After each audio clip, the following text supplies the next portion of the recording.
Contract वाली बहू। नरेश की माँ अपने बेटे से मिलने दिल्ली आ रही है। इस बात का पता चलते ही नरेश के दिल में हलचल मच जाती है। नरेश अपनी माँ के स्वागत की तैयारी में लग जाता है। साथ ही उसे डर भी सताने लगता है कि उसकी माँ कहीं अपनी पुरानी जिद पर फिर से बैठ ना जाए। हे भगवान, इस बार बचा लो, अगले साल पक्का माँ की जिद पूरी कर दूंगा। तभी दरवाजे की घंटी बजती है। नरेश दरवाजा खोलता है तो सामने अपने मकान मालिक को देखकर हैरान हो जाता है, क्योंकि उनके साथ एक सुंदर सी लड़की भी थी। अब नमस्ते अंकल, कुछ काम था, मुझे बुला लेते। आपने क्यों कष्ट किया? अरे नहीं नहीं, इसमें कष्ट कैसा, मैं तो बस तुम्हें रीना से मिलवाने आया था। आज से रीना तुम्हारे साथ इसी फ्लैट में रहेगी। अंकल, कोई लड़का फ्लैटमेट नहीं है? एक अनजान लड़की के साथ रहना मेरे लिए थोड़ा अजीब होगा। देखो नरेश, मैं तुम्हें पहले भी बता चुका हूँ कि इस फ्लैट में तुम्हें किसी ना किसी के साथ एडजस्ट करना ही होगा, या फिर तुम अकेले पूरे फ्लैट का किराया दे दो, मैं किसी को नहीं रखूंगा। नरेश अपने मकान मालिक की बात सुन के रीना के साथ रहने के लिए तैयार हो जाता है, पर अंदर ही अंदर उसे ये बात खाने लगती है कि वो अपनी माँ को क्या जवाब देगा जब उसकी माँ रीना के बारे में उसे पूछेगी। दिन बीतने लगते हैं। नरेश और रीना अच्छे दोस्त भी बन जाते हैं, पर अभी भी नरेश अपनी प्रॉब्लम का सलूशन नहीं ढूंढ पाता। एक दिन नरेश बहुत परेशान सा बैठा होता है। तभी रीना उसे पूछती है, क्या हुआ नरेश, तुम काफी परेशान लग रहे हो, सब ठीक तो है ना? हाँ सब ठीक है, बस एक छोटी सी प्रॉब्लम है। वो एक्चुअली 2 दिन बाद मेरी माँ मुझसे मिलने आ रही है। अरे तो इसमें प्रॉब्लम क्या है, ये तो खुशी की बात है। हाँ रीना, बट मेरी माँ एक जिद लेकर बैठ गई है कि मैं शादी कर लूँ, पर मैं अभी इस चीज़ के लिए तैयार नहीं हूँ। ऊपर से जब वो तुम्हें देखेगी तो 100 सवाल करेगी, क्या जवाब दूंगा? अरे इसमें कोई टेंशन वाली बात नहीं है, मेरे पास ना इस प्रॉब्लम का सलूशन है, जिससे ना तुम्हें शादी करनी पड़ेगी और ना ही तुम्हारी माँ मेरे बारे में कुछ पूछेंगी। रीना की बात सुनकर नरेश सोच में डूब जाता है। वो सोचता है कि रीना खुले ख्यालों वाली लड़की है, कहीं माँ को सच बता ना दे। नरेश को सोच में डूबा देखकर रीना कहती है, अरे क्या हुआ, किस सोच में पड़ गए? डोंट वरी, जैसा तुम सोच रहे हो ना वैसे कुछ भी नहीं है, मेरे पास एक प्लान है। मैं कुछ समझ नहीं पा रहा हूँ, कैसा प्लान? मैं समझाती हूँ। हम ना एक कॉन्ट्रैक्ट मैरिज कर लेते हैं। फिलहाल मेरे पास जॉब नहीं है, तो तुम इस रूम का किराया दे देना जब तक तुम्हारी माँ यहाँ रहेंगी, सिर्फ तब तक। और तुम अपनी माँ से कह देना कि मैं तुम्हारी पत्नी हूँ, इससे वो मेरे यहाँ रहने पर कोई सवाल भी नहीं करेंगी। अरे बात तुम्हारी ठीक है, पर माँ से झूठ बोलना, ना ना बाबा, मैं ये रिस्क नहीं ले सकता। कोई और आइडिया दो ना तुम। देखो मंजूर हो तो बोलो, वरना सच बता दो, मुझे कोई प्रॉब्लम नहीं है। रीना की बात सुनकर नरेश सोच में डूब जाता है। बहुत सोचने के बाद जब उसे कोई रास्ता नहीं मिलता तो वो रीना के बताए हुए रास्ते पर चलने के लिए तैयार हो जाता है।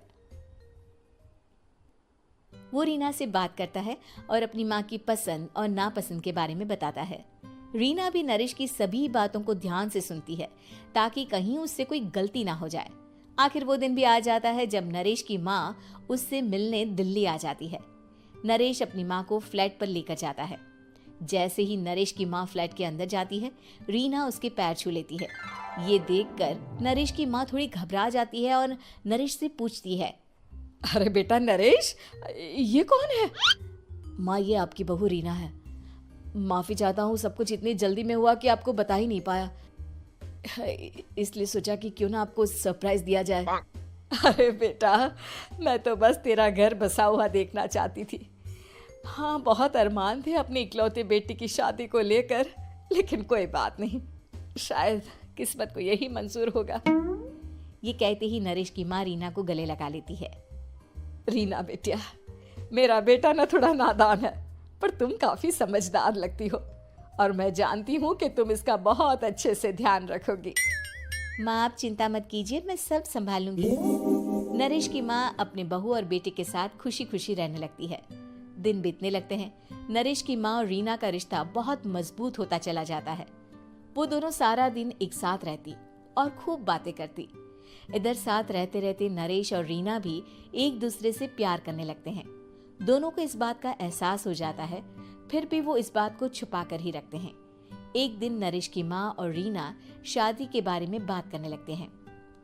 रीना बिटिया, ये तो नरेश ने मुझे बिना बताए शादी कर ली, वरना मैं तो अपनी इकलौती बेटी की शादी इतनी धूमधाम से करती कि सारी दुनिया देखती रह जाती। अच्छा माँ, आप ऐसा भी क्या करती नरेश और मेरी शादी में जो दुनिया देखती रह जाती? अरे बिटिया, एक माँ के अरमान तुम अभी नहीं समझोगी।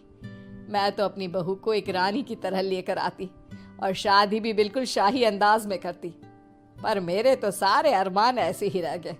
खैर, मुझे तो अपने बेटे और बहू की खुशी चाहिए बस। ये कहते हुए नरेश की माँ की आंखों में आंसू आ जाते हैं। रीना भी ये सुनकर ख्यालों में खो जाती है, क्योंकि वो भी मन ही मन खुद को नरेश की पत्नी और उसकी माँ की बहू मानने लगी थी। शाम को जब नरेश ऑफिस से घर आता है तो रीना खुद को रोक नहीं पाती और नरेश के सामने उसकी माँ को अपने और नरेश के रिश्ते का सारा सच बता देती है। रीना की बात सुनकर नरेश की माँ दोनों से बहुत नाराज हो जाती है और घर वापस जाने की बात करने लगती है। तुम दोनों ने मुझसे सच छुपाकर बहुत ठेस पहुंचाई है मुझे। अब तुम लोगों के साथ नहीं रहना चाहती मैं, कल ही वापस चली जाऊंगी अपने घर। माँ, मुझे माफ कर दो, ये सब मैंने रीना के कहने पर ही किया है, वरना मैं भी आपको कभी ठेस पहुंचाने के बारे में सोच भी नहीं सकता। हाँ माँ, हमने ये सिर्फ आपका दिल रखने के लिए किया, प्लीज हम दोनों को माफ कर दीजिए। तुम दोनों ने मेरे अरमानों के साथ खिलवाड़ किया है, और वैसे भी मुझे अपने बेटे के लिए एक अच्छी लड़की ढूंढनी है, इसलिए मेरा यहाँ से जाना ही बेहतर होगा।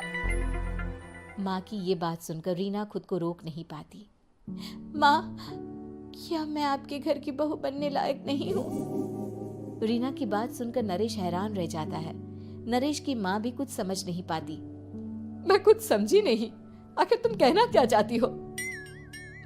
माँ, मैं वो नरेश से बहुत प्यार करती हूँ और साथ ही साथ मैं आपको भी अपनी माँ मान बैठी हूँ। आज जब आपकी बातें सुनी तो खुद को रोक नहीं पाई, इसलिए सारा सच आपको बता दिया। रीना की बात सुनकर नरेश की माँ की आंखों में आंसू आ जाते हैं और वो अपने बेटे नरेश और रीना को गले लगा लेती है। मेरे घर की बहू तो सिर्फ रीना बिटिया ही बनेगी। मैं आज ही तुम दोनों की शादी की तारीख निकलवा दूंगी, बस एक बार तुम्हारे घर वाले मान जाए। उसी दिन रीना के माता पिता भी उनके फ्लैट पर आ जाते हैं। दोनों परिवार आपस में बैठकर बातें करते हैं और शादी के लिए राजी हो जाते हैं। रीना भी कॉन्ट्रैक्ट फाड़ देती है और कहती है, सही मायने में मैं अब बहू बनूंगी, अब तक तो सिर्फ कॉन्ट्रैक्ट वाली बहू थी।